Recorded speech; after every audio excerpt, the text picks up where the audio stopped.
And good morning. Welcome to Today at the Races, presented by Fidelity First. I'm Stan Salter along with Keith Fuelstill, and we're looking forward to a big weekend of racing here at Laurel Park. We're just over a month to go here for the big winter meet. Let's start talking with the big fall meet. Yep. Let's start off by talking about the jockeys. We have a tight jockeys race as we go into late November. There it is, leading jockeys Sheldon Russell and Alex Cintron. They're atop with 31. Trevor McCarthy right behind him with 24. The Bug, Julio Correa with 22. And a nice meet by Jorge Riaz. He's in the top 5 with 21. But Russell and Cintron, and don't forget about McCarthy, he's right there on their heels as we go into the final stages of this long fall meet. Yeah, absolutely. Sheldon Russell teaming up with his wife Brittany. I mean, that's right. There have been a deadly combination of late. Cintron kind of riding for everybody. He's worked his way. He kind of riding some for Claudio. Trombetta a little bit. Trevor always right around the mix. Julio Correa, our apprentice, doing quite well. And Ruiz, how about that? Kind of the newer face. It's kind of burst onto the scene over the last month and a half, and showing his versatility. We always kind of thought, oh, maybe turf.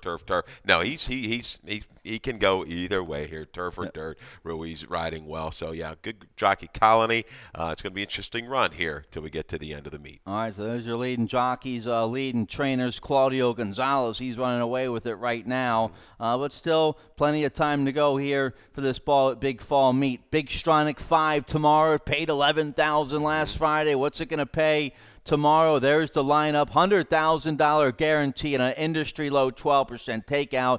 Starts right here, Laurel Park tomorrow. Laurel race 8, 3:39 Eastern time. Then GPW race 6. And then right back here, Laurel Park race 9. And then Golden Gate Fields race 3. And then Gulfstream Park West race 8. So there's a lineup of races. I'll have a ticket tomorrow. It paid big last Friday. And Laurel Park, once again, going to be heavily involved with 2 big fields, races 8 and 9 tomorrow. Yeah, pretty contentious races today, tomorrow, Saturday, maybe not quite as much, but, that's what you want for the Stronach 5. You want a challenge. You want a chance at the really big money. Don't miss out. Starting 3:39, so a little bit earlier of late the last couple of weeks. So with this change of times, don't get shut out on that Stronach 5. All right, so that's tomorrow. We're a week away from one of the most famous, successful, popular promotions in all of horse racing.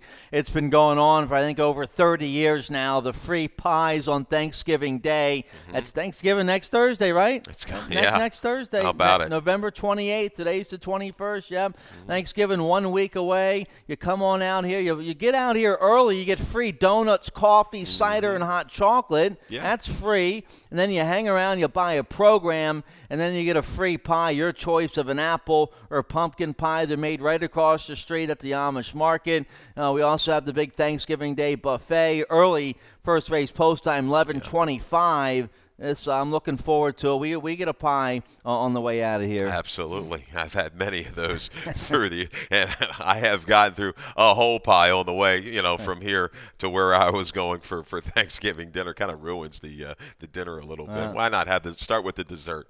That's the way to roll. All right, so that's next Thursday, the day after Thanksgiving, Guys' Day Out right here at Laurel Park. We'll have a whole big Thanksgiving Day weekend next weekend. So there you go, Guys' Day Out, 12 to 4, bourbon, beer and burgers, cigars and prize packages, drawings for Preakness and Black-Eyed Susan Day tickets. By the way, tickets go on sale today. For the Preakness. So to learn more about that at Preakness.com for your Preakness tickets. You can win Preakness and Black-Eyed Susan Day tickets next Friday for Guys' Day Out. So and then a couple promotions going on next weekend as well. So looking forward to a big holiday Thanksgiving Day weekend next week. And let's get right to today. Let's show you a picture of the main track. It's a perfect, crisp, cool fall day. We'll have a fast main track. There's a picture of it. What's the weather? In the 40s or 50s today? It's picked up a little bit. It's up nice. In the 50s, warmed up a little bit, sunny. And here we go. First race, 12:25. Let's get right to it here. Race 1's going to have a little carryover in that rolling super high 5. 1974, good year. 1974, right, Keith? That's the carryover in the super high 5, a little shy of 2,000, low 15% takeout for the rolling super high 5. We have it every race with 7 or more horses, so keep your eye on that throughout the day. Also, race 1, we kick off the popular early pick 5. It pays huge sometimes. It paid over $5,000 one day last weekend. Industry low, 12% takeout on all the pick fives here at Laurel Park, and it's a mandatory payout on this early pick five. Let's take a look. I have a $24 early pick five ticket. I go with my single right here in the opener. It's an open 8,000 filly mares going a mile. I go with the favorite on top, Acanetta, on the drop for Jamie Ness. Trevor McCarthy on the favorite in the opener. So I key on Acanetta to kick things off. Race 2, that's a maiden 10 for 2-year-olds going 6 furlongs. The 8 Irish Town looks awfully tough in there. But I'll throw it on a first-time starter for Dorothy Wharton and Wasabi, a 2-year-old by Golden Lad, who's red hot right now with the 2-year-old. So I'll throw the Golden Spun Lad horse in there. So 1-8 there in the second race, and then I spread a little bit in races 3 and 5. But I need to get my single home here in the open. You can study that ticket and all of our tickets and our picks for today and tomorrow on the website, laurelpark.com. Underneath the handicapping section, also a very important press release that went out yesterday about a new Thoroughbred Safety Coalition. That's a big, long press release about that. That's on the website, so read about that at laurelpark.com. Let's take a look here at race 1. We're going a flat mile, claiming 8,000 filly mares 3 and up. My best bet, you have the favorite on top as well here, Acanetta. She ran a useful third last out on the turf. That was against open 16,000. This is a big drop for this 5-year-old mare. She's made almost 200,000. She gets McCarthy. She's won at this distance. She's 4 for 8 in the money at this distance. So lots to like here on the strong favorite, Acanetta. And nobody in here can really kind of come close to her top dirt number. This drop, you've got to, maybe take a shot with her on top. Is she going to run second? I don't know. These are the types that seem to me that they're all or nothing. Acanetta, but we know Ness in the past with these droppers can get it done. He can be aggressive, maybe trying to scare some people, get eligible for that $8,000 starter category. You never know. In the last 3 years with the fillies and mares, on this kind of drop on the dirt, he's 43% is Jamie Ness. So I'll take one final shot here, teaming up with McCarthy. I don't love this, but I just couldn't find anything else. Really, a music maker to the outside, the 7. She's only had one dirt trial. That was in her debut way back in 18 at Monmouth. She did have an excuse that day sprinting. I think the proven horse here is Secret Trick. 10 for 44. She's a winner. She stays in. The other part of the entry pool, the goalie, is out, but this 1A can get a route of ground. Perfect job. They claim for 75. Get that A other than condition right back in for the 8. This is the way you manage a racehorse. And one thing, Dave Rodman's always been keen on these Mahoning Valley horses. A little different surface, a tougher surface, kind of really toughens them up. And she came coming, determined run. I like that. I think she's the major one to fear from the back of the pack. The rest of these horses look like they kind of want to chase around the racetrack. She brings the legitimate close in the opener. All right, so we like the same 4 filly and mares with the favorite on top, Acanetta, my single, to kick off that popular early pick 5. If she gets beat, then early pick 5 could pay anything. Yeah. Here we go, race 2. We kick off the early pick 4. You like the early pick 4? Let's check it out, see how you play it. Yeah, once again, we've seen a lot of value in these early races over the last, call it months. You don't even have to single it. So don't forget about the pick 5. Play it with that low takeout. The pick 4, they've been paying well. I've got an $18 ticket. I'd like to add a little bit more in that 5th race if I could. I think the 4th race is really tough, but here we go. Race 2, we go 5, 8, and 10. A couple scratches, some key scratches out of the second with the 2 and 9 coming out of there. I liked Walk Away Joe. We're going to have to wait for another day. So 5, 8, 10 to get you started. We're going to go 1, 3, 7 in race number 3. Another tricky little race, half in the wrapper. I think will take a lot of play. The 7 Shatter Me. I think I've got our line a little too high at 9-2. 4th race, we'll go 1, 4, 7, 10. I know you've used the 3 in there, best to getting better. A lot of different ways to go in there. Some really sketchy form. And we're going to single. I've got a stat later on in race 5 for the 5 Marylander.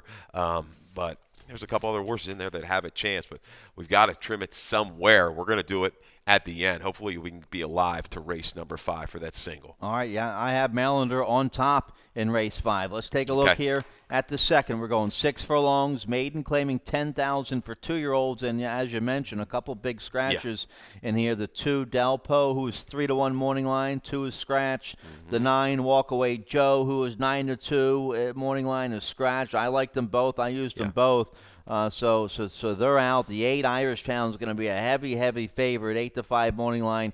Now, if the scratch is probably even money here on Irish Town. Yeah, he's going to be short. I mean, he was short last time, but man, look at this drop, Stan. 25 right to the 10, a definite desperation move.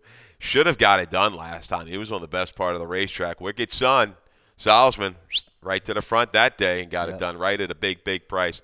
Irish Town, any of his dirt races look like they certainly fit. I need somebody to jump up and improve. I'll go to the 5, Brady's Palace. First time for the Wayne Potts barn. Stays here after that try on October the 18th. I think this horse might be the speed of the speed. Break needs a little bit better break. Had to be used early last time, but we know this inside has been pretty favorable over the last week or so. So Brady's Palace, maybe a slight upset shot on the front end. All right, I used the 5. I used the 1 in the exact, the Golden Spun Lad. This Golden Lad sire stands here in Maryland up there at Anchor and Hope for Lewis Merriman. He's the sire of Hello Beautiful for Brittany, the Maryland Million winner. And he sired a couple, that Claudio first-time starter, sired a couple 2-year-old winners one day last weekend. So Golden Lad, a nice young sire here in Maryland. He's the sire of Golden Spun Lad, a first-time starter for Wasabi Ventures Stables, and Dorothy Wharton shows up with a nice big professional work tab over there at Pimlico. Decent half-mile work from the gate back in late September. And then now we're late November, so it should be good to go at the gate. Tough inside post, though, for the debut assignment, but there's not much in there. And then it's an aggressive move. They only paid, $7,000 for the horse as a yearling. So they want to, this is a very aggressive move going maiden 10 in debut. Maybe they can steal one at a price. The works and just a long line of works, good conditioning there, but nothing really blazing, eye-catching moves at Pimlico. And you got every right. You bought the horse for something. Go right at this spot. Maybe you can kind of hit a score right off the bat. Like I say, Irish Town's going to be tough, stalking trip or maybe even forward. 57 Chevy, the blinkers on angle has been good on the dirt with the 2-year-olds for Hammy Smith, shortening up. This horse did take pretty good play in debut. Third time might be the charm, turning back in distance to make a run into it. All right, let's turn the page here. Race 3, we're going 6 furlongs. Nice group of 25,000 starter allowance. 2-year-old fillies. The condition is 2-year-old fillies which have started for 25 or less or claiming 25,000. That's the condition here. I go with the 4 on top, Magical Luna, for your leading trainer, Claudio Gonzalez. A sharp win last out to break the maiden. I was on a muddy track. Maybe the mud moved her up. But she's by Street Magician. Alex Cintron, your co-leading rider, tied with Russell. So I go with the leading connections here with one of the favorites, Magical Luna. Yeah, improved. You saw the comment, bid in hand outside and moved to the lead and was able to kind of dig and repel a bit at the 8th pole to edge back away. I'll use this horse underneath in the exactas. There is some speed in here. I think half in the wrapper. I've got a 2-1 favorite. I think he's going to take plenty of play off of that try in the Maryland Million Lassie, the number 59. Let's watch the video of the October 4th race if we could. This is the one that kind of grabbed everybody's attention. You see this after the little prep at Timonium. Half in the wrapper around the turn, just kind of eagerly went to the lead, pulled the rider well clear, opens up 6 in mid-stretch, and watch this through the final 16th of a mile. Really not a whole lot there, just a slight little hand ride at most. Tried a little deeper waters in the stake on Maryland Million Day. Hey, pretty good speed vying with some tough horses. Hello Beautiful, half in the wrapper on the engine. Another kind of aggressive move. Steve Casey right here back, but protected the 3 half in the wrapper. Now she'll be tough. I use her in the exacta. We both like the 8 as well here on the outside, who was a pretty girl for Anthony Farrier. A sharp effort last out against 12-5. A confident step up today for this filly by Painter. You get Victor Carrasco to ride. This will be the first time Carrasco gets aboard. She came 5 wide last out to get up for a good second. So she's a closing sprinter. Hopefully she can get a trouble-free trip on the outside. Yeah, much improved last time visually. I know it was on a little bit of a drop, but those horses, there's not a whole lot, Stan. We've seen these 25s and 12-5s. There's not a glaring difference in some of the figs. And who's a pretty girl? I like the fact that she was able to show a little bit more endurance last time and closed up nicely through the final 1/8 of a mile. So I think she's a user. Shatter Me is going to be my top selection. Okay. The 2-year-old filly here by Stay Thirsty for Pecker. third off of a little bit of a break, but you look at the 2 slop tries. You had 1 okay with the Lasix, and last time I'm willing to give that up. So we're back to a fast track with the Lasix on. The 2-back try is good. Hufflepuff came out of that race to run okay here, an okay number, and she just buried Hufflepuff.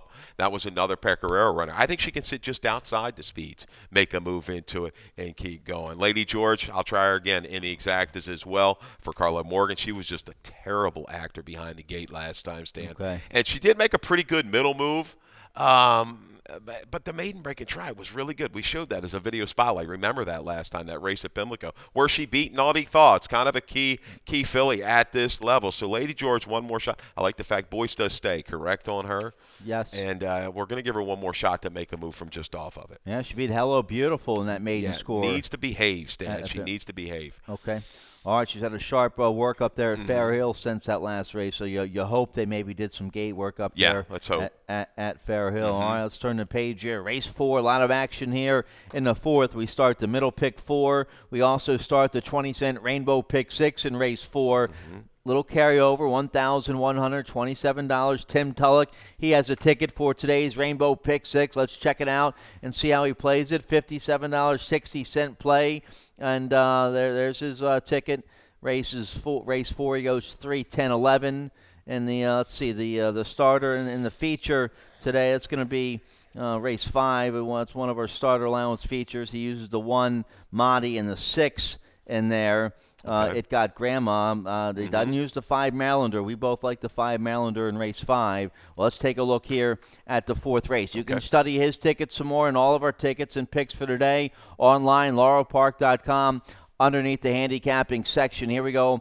Race 4, claiming $10,000 for filly and mares 3 and up. Never won 2. We're going 6.5 furlongs. We both go with the 10 on top here. Smokin' Princess for Claudio Gonzalez, Alex Centron. So your top jock trainer combo. This filly, she hadn't run very well her last couple races, but she did run well at Parks against Better Company back in September. She's getting a drop today. She's getting a nice class relief today. This is a big field, but not the toughest group. So with the class relief, I hope the 10 Smokin' Princess can show up. I also used the 3 here. Well, let's talk about the 10 Smokin' Princess. Well, she broke her maiden at this distance back the last time she was at Laurel, Stan, and that's good enough for me. When in doubt, I'm going to default to Claudio. I think at the 6.5, she can kind of sit mid-pack.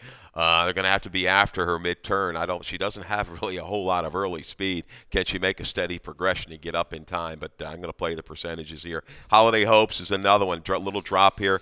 Took a lot of play. Bet down to 3-1 last time. She works. She's going to be a kind of another one. From mid-pack, she doesn't have a lot of speed. She might get sucked back along the rail. But Ruiz stays, and that's good enough for me to rally into it. This is a really, really tough race. If you're looking for a complete blow-up, why not the 4 Charming Emmy? Third off of a break here, off of a long layoff. Claim last time. Right. Going to jump up. Going to Maldonado. He's okay. A positive ROI off the claim. Has a couple races on the page that would work. Maybe not her best is going to be okay to pick up a piece in here. It might blow things up for your tries and your superfectus. I mean, the speed, I think it's going to be provided by the 5 at this distance. Can she hang on? If she clears and the rail's good, you might carry her. Right. Well, the 4 will be a price. We both use the 7, who will be a decent 5-1 price here for Mary Epler, who's trying to get rolling. She uses Caramanos. This filly, 4-year-old daughter, Stay Thirsty. She's dropping today as well. She ran an okay 4th last out against a little better probably up there at Monmouth. That was in the slop. Now we get another drop today to a fast track. So we both use the 7 words of a feather. I use a 3 in the exacta. You get 5 pounds off with the Bug Correa. She's going turf to dirt here for Horacio De Paz. They put the blinkers on. She's dropping a little bit, so I used a 3 in the exacta here. Big field. You have some droppers that aren't in good form. Horses going turf to dirt. No scratches. Big 11-horse field to kick off this middle pick 4 and Rainbow pick 6. I think the 3 is going to find a new home as a broodmare, possibly. What do you think, huh? Getting sold, sure. Go Zapper out of a Tiz now, Mare. Sure. We've seen the family, a couple of those Yeah, horses. $10,000 for $10,000 for a Go Zapper filly. Absolutely. All right, so let's get a quick commercial break. I have a ticket for the late pick 5. That starts in race 5. We'll check it out right after this. When it comes to getting back in the game, there's only one team to turn to. the team more high school, collegiate, and professional athletes train and recover with. That team is MedStar Sports Medicine. For more than 30 years, MedStar has served as a leader in the diagnosis, treatment, and rehabilitation of orthopedic and sports-related injuries. Ranked among the top programs in the Maryland and Washington regions, we offer rapid access to athletes of all levels. Let the pros who treat the pros treat you. MedStar Sports Medicine. Welcome back. All right, let's jump into the late pick 5. Starts race 5. No carryover. They hit it last Sunday, but as always, that industry low 12% takeout means more cash back in your pocket when you hit the pick 5s here at Laurel Park. That's why they're so popular. Let's check out my late pick 5 ticket. $32 play. I go 4 deep here in race 5. I like the 1, 5, 6, 7. My single comes in race 9. The favor, there's 2 heavy favorites in race 9. I go with the 6, Swirly Shirley on top for John Salzman Jr. and Jorge Rios. She galloped last out for 7 furlongs at the nickel level. So the 7 Mighty Talk is going to be tough there, but I single on the 6, Swirly Shirley in race 9. Let's check out race 5 to kick off this late pick 5. We're going 7 furlongs, 25,000 starter allowance for 3 and up. Never won 2 is the condition here for race 5. We both have the 5 Marylander on top, who's going to be first off the claim today for Lacey Gaudette. She claimed this 3-year-old by Seville late June for $25,000. She's freshened him up since then. He had a real nice maiden score in his second start, going 7 furlongs back in early April. Yeah. You found a stat here for trainer Lacey Gaudette. Let's check it out. Here we go. Yeah, and Lacey Gaudette, last 2 years on the dirt, 6 for 9, 67%. First off the claim, and then coming back off of a 45-day layoff, 45 and over day layoff, strong. I should say. Yeah, ROI of 675, and this is a claim for 25, right back at you. Now people claiming off Robbie the last couple of years, only like 1 for 8, so. But Maryland showed a lot of promise. I thought this horse was going to be okay when he started his career back in March of 19. What they did. Look what they did. Yeah, just kind of reach. Big maiden score. Yeah, they go to the turf. Yeah, right. that's kind of always a little bit of a guess for us upstairs. But you know what? I don't own the horse, so it's not my call. But right. Marylander, we'll see. Coming back has a couple works since. I think this is another one that there's not a lot of true speed in here. Sits mid-pack, tries to stalk and pounce. My man Pots and Pans, it might be part of that flow with the blinkers on, but I think going to the lead is going to be go ahead and send. This horse has got a little bit of heart. The last 2 dirt tries, good, showing a lot of gameness through the stretch. We've got video of that race, right, on November the 2nd. Do we have that? We have it, yeah. Okay, and this horse takes pressure.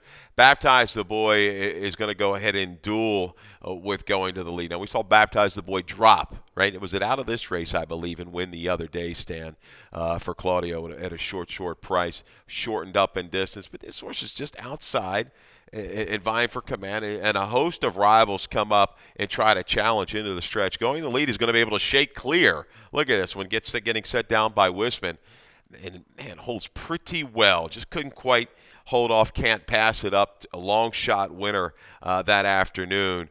Going to lead 15-1 that day. You're going to see I Got Grandma, who's in this race today, make that move, dive to the inside, and continue on willingly as well. So there's Kieran's horse, the number 6 horse today. But going to the lead again, if he can shake clear, doesn't have to duel with a horse like my man Pots and Pans. Maybe he does get it done on the front end. I used the 7. I like the little cutback from a mile to 7 furlongs today. So we both have Marylander on top. We used the same 4. The 1, Monty's going to be your favorite here for Farrier and Trevor. But you get the 1 hole going 7 furlongs. That's absolutely why I picked against Monty here in the 5th. Nice horse. He doesn't have a whole lot of speed, so naturally I think he's going to drop back off of it. Traffic. Yeah, he could. And the 3-back race is good enough at Timoleum. He was able to close up some ground against some okay horses, maybe horses a little bit better, Great Herman and Mice and Men. So Mice and Men's been running well consistently for Dale Caps. So Muddy, he's going to rally into it. He's going to be able to get up in time, and he's going to be a shorter price as well. All right, let's turn the page here. Race 6 is going to kick off the late pick 4. We're going 5.5 furlongs. Maiden claiming $10,000 for 3-year-olds and upward. Big field here, 10 horses. horses, no scratches here in race 6. Let's start with the 10. We like the same 4 horses here with the 10 on top here. All the wrong reasons. Comes off a long layoff, over a year for trainer Mark Reed, but a bunch of works over there at Pimlico. Good enough for this level. And the barn's, 2 for 10 recently, coming off this kind of long layoff. You get Julio Correa and Mark Reed, 23%. So they catch the right group with this kind of horse coming off the layoff. Yeah, on you have the late PPs. I've got the early ones. This is horse still in for the tag, right? The 10,000. Yes. So he could have protected, right? Could have gone waiver here and used it. Interesting that they do not. But this horse did run fast enough in debut. I know it's on the way back in February of 18, but works are forward. Gives you a little bit maybe better price option than the 7 Cast a Lot. Not a whole lot to go on with in here. I think all the wrong reasons can sit outside and maybe circle and get it done. But Cast a Lot, going to be the one to beat. 8-5 on the morning line. Going to go here for Tim Willie. We've got a video of debut. That was the only dirt try for Cast a Lot. We have that back in August, back this summer. And look at this, the break. A little stumble, goes inward, a little bump. And I tell you what, this horse makes a pretty good recovery. Shorter field, not a whole lot of traffic to deal with. Bucktooth was able to get it done on the front end, but caught wide every step of the way after that. 3 and 4 wide. You see the comment churns on to get up for the show. Here we go, coming back to past the quarter pole. It shows a lot of heart, Stan. That was a difficult beginning. Sure. Could have really frazzled the horse in debut, but gathered, got focused mid-turn. This horse is trying. Trying every step of the way. Bucktooth rode the rail to victory that afternoon. So Cast a Lot coming back to the dirt. I think with a clean break, let's look at it. Is there really any speed in here?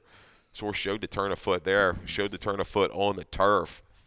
Might just break and go right to the front. All right, so we have a 10-7 exact on top. We both like the 2 and the 3 above it all for Ann Marion. And this horse ran was a good, got beat for Maiden Nickel at Timonium twice, so not really much of a drop. And then you have Junior Jumper, who's had all summer off, should be fresh coming off the layoff for Mary Epler. Yeah, showed a little bit of improvement in the new barn. Went from Kelly Breen to Mary Epler. It's just kind of an even running kind of a horse in those races, but the figures, they kind of work against this group. Above it all, against the grain of the racetrack on the 31st. They maybe a little excuse there, and did have an excuse at Timonium that one time when it got loose pre-race. 10-7, 2-3 there for me. It's, if the 7 or 10 don't win, it's a little head scratch. Nothing really to kind of fall in love with in that race. Well, let's take a look here. Race 7, we're going 7 furlongs, claiming 5,000 for filly mares 3 and up. Never won 3 lifetime or straight 3-year-old fillies. Those are the conditions. We have a video spotlight to show you here on the 7. Midnight Crossing, who's 7-2 morning line for Damon Dill DeVico. Let's show you the win from November 9th against Nickel 2 Life Company. Yeah, once again, the inner part of the racetrack, staying closer to the rail, was where you wanted to be.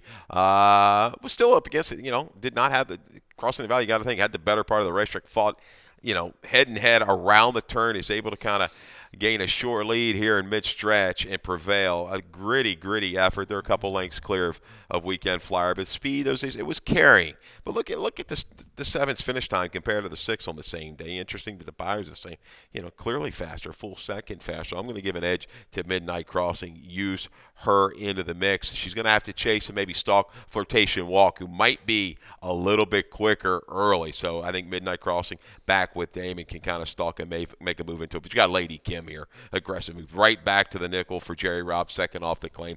5-time winner. We tell you time and time again, taking advantage of the dual condition. She's going to sit inside, probably angle out and run them down late. So Lady Kim, short price, but I think she's going to get it done here. All right, so for the nickel. So you have the favorite on top. Yeah, I do. In the exact, I go with the 6 on top here. My price play of the day. Come on, Callie, 3-year-old daughter of Freedom Child. She's in good form. Her last couple right here at Laurel. A good second 2 starts ago. A sharp win last out on the same day as Midnight Crossing. Yeah, the time was a little slower, but I'll take a shot here with the 6. Come on, Callie. We'll get a decent price. She's my price play of the day. 5 horse, Boom Boom Gone.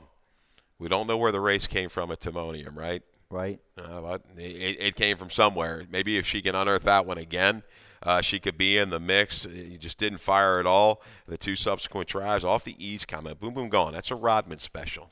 All right. You bet a couple bucks on that when you go thank your announcer. There's a rider change there on the 5. Make it Freddie Paltroche on the 5. Boom, boom, gone in race 7. All right, let's whip through the late daily double. Race 8 kicks off the late double. Maiden 25,000 for filly mares 3 and up. Going 6 furlongs. And Delacour, I'm not going to let him beat me. You got him right on top as well.